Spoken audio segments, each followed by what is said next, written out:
Да, красивая природа. Смотри.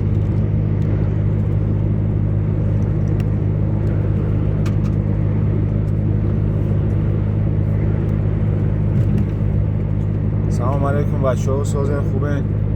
ما در اوستریا طرف ایتالیا رفتیم. природаش عجایباته، تماشا کنیم.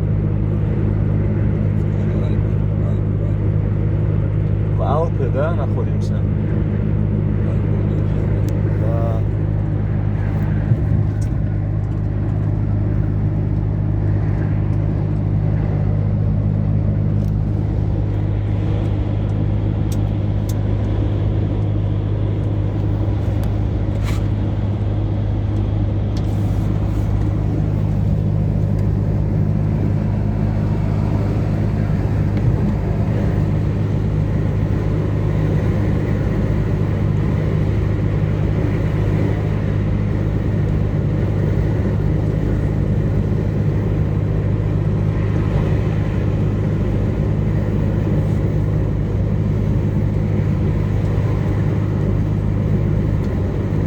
بعد 306 километр Италия меша.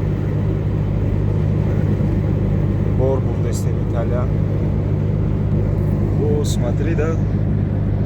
Там прямо домики, да, строены.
دلنبویشکی رو همیش زوره که تماشا میکنی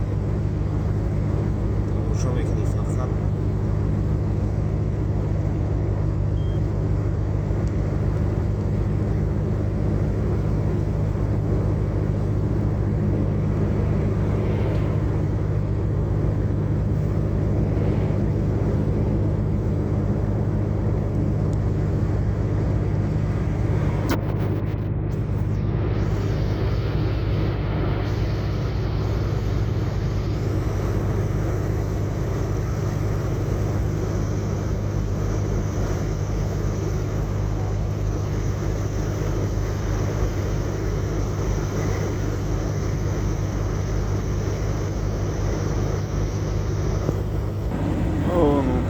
نگاه خونه را نگاه کنید، چه природа چه ساختگیان، چه بازه